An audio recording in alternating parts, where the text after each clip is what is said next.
Hello, welcome back to Maximum Power Up. I'm Paul still. Basically, this last video for this weekend, I should put about 4 now. Mainly done 4 rather than like one big long one, just because it should make it a little bit easier to watch, and also it's just trying to group the sort of topics together a little bit more. So obviously, like looking at things like the Mega Drive and SNES magazines, looking at Games World stuff together, looking at the Amiga magazines together as well, really.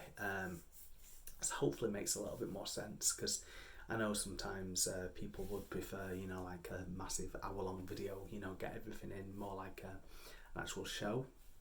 God knows I can talk for that long, definitely. But this one is just to look at the latest current issues of a few new magazines. I say new magazines, Retro Gamer is one of them, but the latest issue, and obviously that's been going for years. As said so many times on the podcast and on here, we are spoilt for choice for games magazines at the moment. Not quite 90s heyday, but I do think there's about, well, in the UK alone, there must be about a dozen. If you obviously start looking at things like other ones abroad, like Megavision, it's been going for quite a few years, and there's some others just not coming to mind right now. And then obviously things like 364, Chris Wilkins series of mags and stuff. There really is something for everyone. So there are a few things I'm just going to cover very quickly, and then one of them a bit more in depth. So we have got today to have a quick look at a brand new magazine journal, Lock.On. Just quickly show you the cover of that. I will show some pictures from that in a moment or two. Nothing too in depth, but just share some thoughts as well. As mentioned, we'll just quickly start with Retro Gamer. Obviously now this is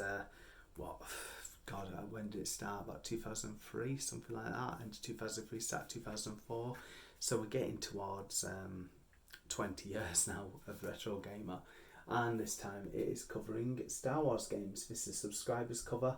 I've not seen the one on the high street, and then also some games featured there, and most of these are featured in this issue as well. Things like Bloodshot, and also Warhammer, and I think and Dark Alliance as well down there, Baldur's Gate.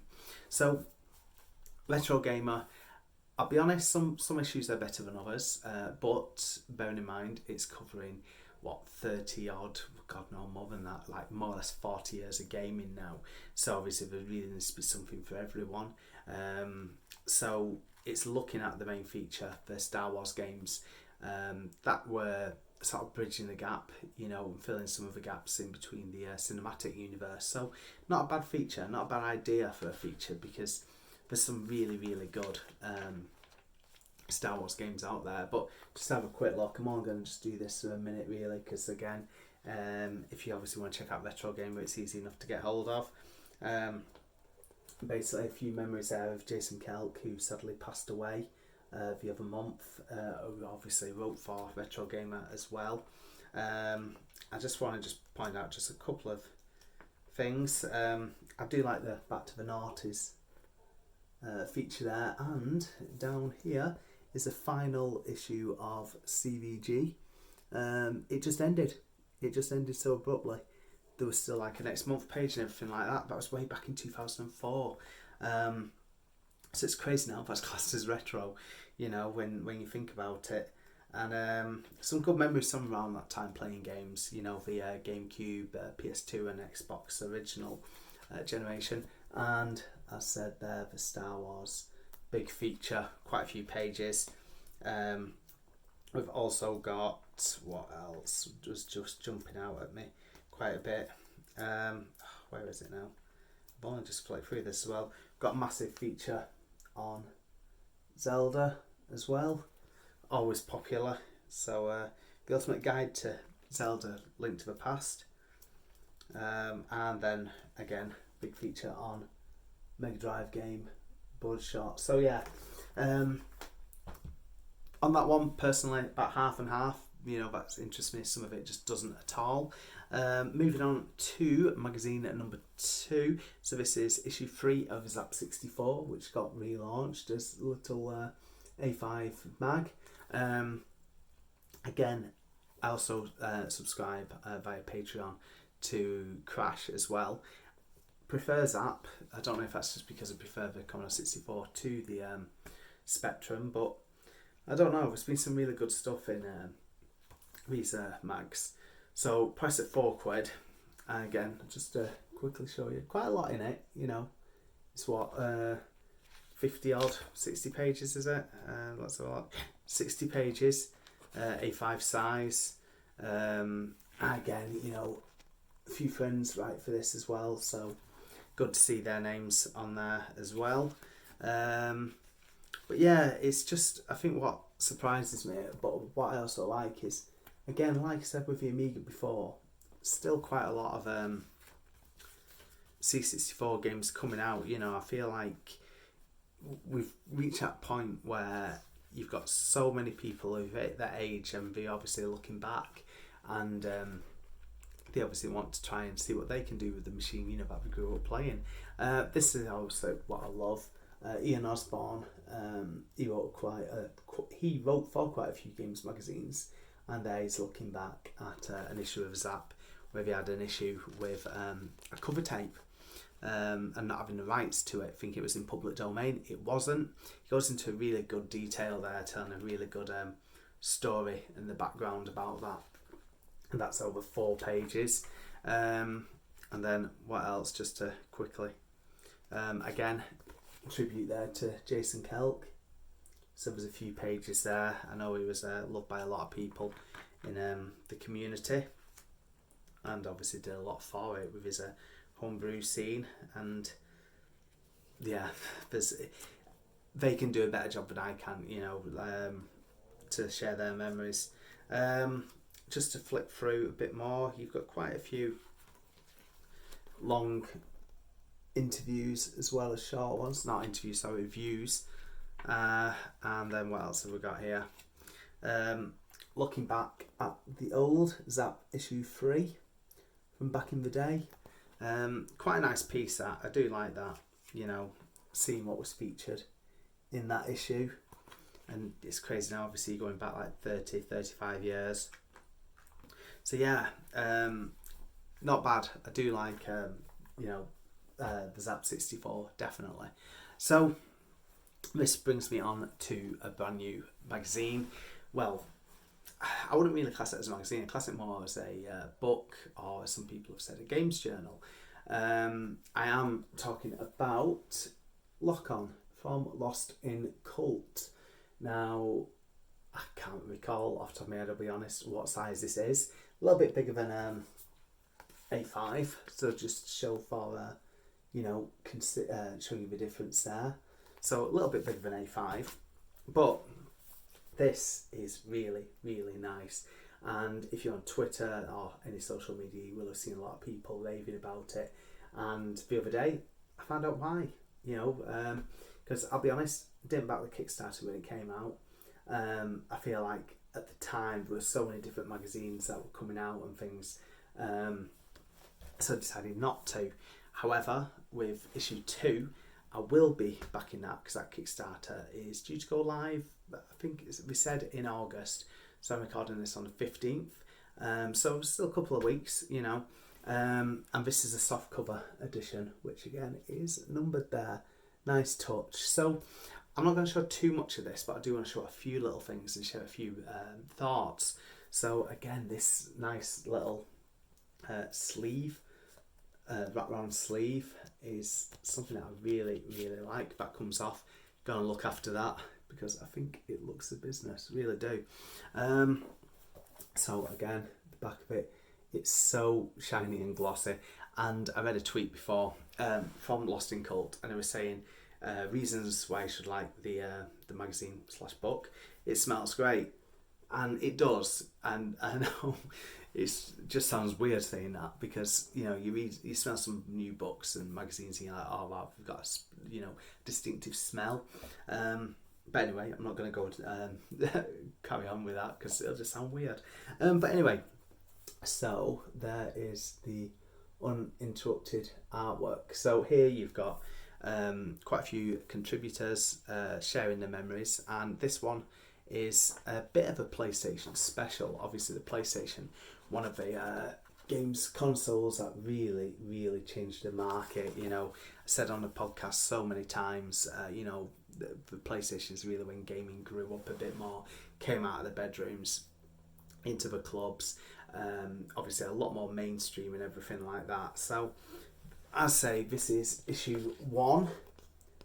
So just to have a quick look there, the contents, I'm not going to go into it too much because I want people to check this out, but I have said some of the things that I really do like. So you've got some really good artwork here. I really love that. I love the style. So many iconic games there. And then what have we got? So a few PlayStation memories. It's not just all PlayStation over, what's it, 160 pages off the top of my head? Just short of 160 pages. So you've got this game, Cooler World. Again, I remember this costing quite a bit when I worked at Game Station, and to get it second hand, it was like one of the more expensive PS1 games. Highly thought of. I'm not really into puzzle games myself, but there's some really nice memories of it there, you know. So let's have a quick look at just a few little things. So we've got a feature here. It's like I say, it's not all about PlayStation this issue. You've also got pixel perfection, so different ways, and this is always like a hot topic, isn't it, really, on Twitter, where how do you get the best out of your retro games, you know, look in the business, you know, there's so many different like little boxes, wires and things you can use, you know. It sort of still baffles me a little bit, I'll be honest. I was saying before, the fact that I can get my SNES, original Xbox, and a couple of other things, you know, running through a HD lead, you like onto the main TV downstairs is good enough, you know.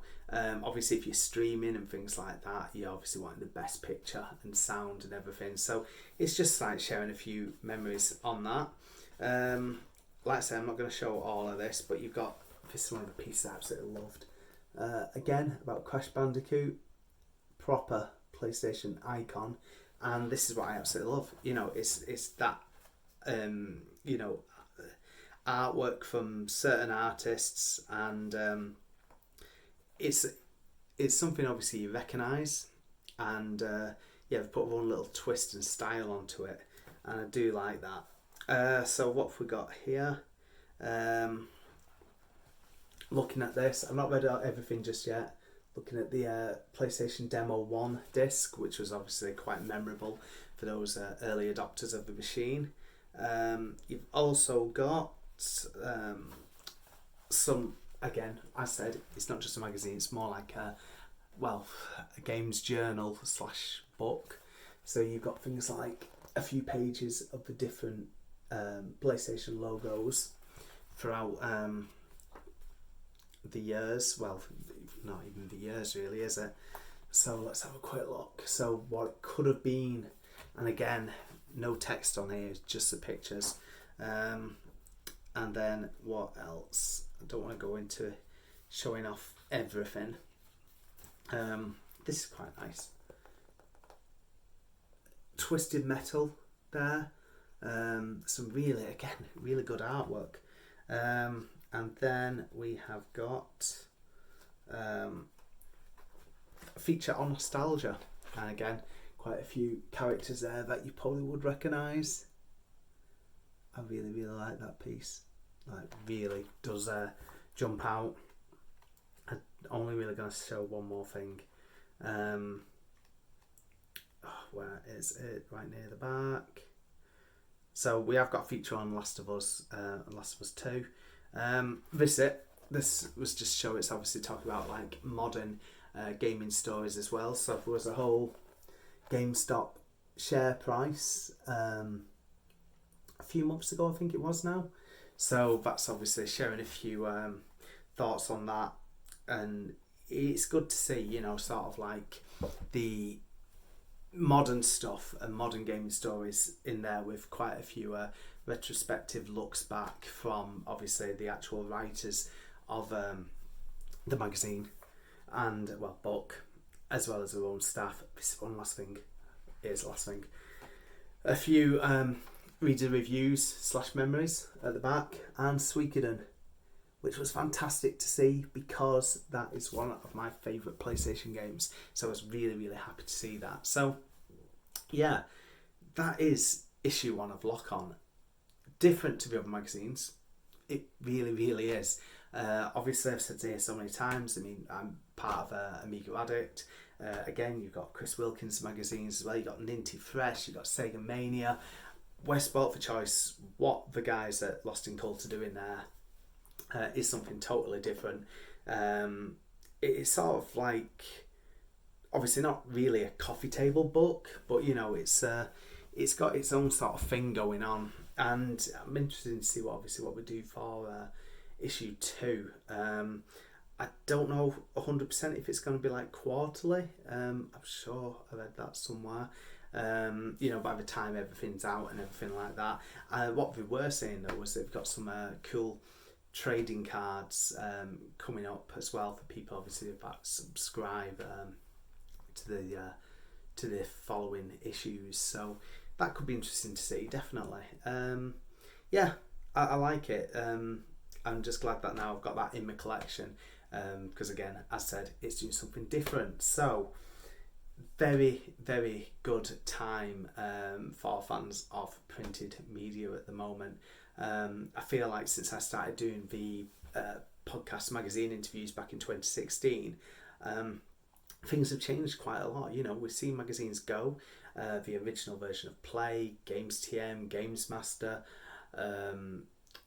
official Nintendo magazine had already gone, but you know, you get the gist. Quite a lot had faded, but now there's a lot of new ones. You know, it's good, and again, just like the games that are being made for the old systems, you know, by fans of those systems, you know, like with the Dreamcast, the Amiga, Commodore 64, Specky, you know, like it's fantastic to see. You know, you've got that sort of passion and some really creative people, and obviously now we're seeing that with fans of printed media. You know, like that's one reason why I wanted to start writing. You know, it being like my childhood dream, as to put it. Well, you know, from being about 11, you know, and stuff, and then obviously just about age 40 when I wrote my first piece, and yeah, it's brilliant. You know, I feel like there's a lot to look forward to, definitely. So looking forward to obviously seeing Retro Gamer carry on. You know, hit its 20th anniversary, which is getting quite close. The likes of Edge and PC Gamer getting towards 30 years as well now. And hopefully, you know, you're going to see like a lot of the new and more recent magazines hitting their stride as well. Okay, that was only a quick look at Lock.On. I don't want to give too much away because I feel like you'd lose some of the impact that I was lucky enough to experience. So check that out, done by at Lost in Cult on Twitter. Pretty sure it's just a handle. But yeah, that is everything. Thank you again for joining me for these last few videos. Probably try and do something else in the next couple of weeks, because now I really need to get on editing this next podcast, and also getting a few more lined up to record, as well as getting on to some Amiga Addict writing. So it's going to be a busy few weeks.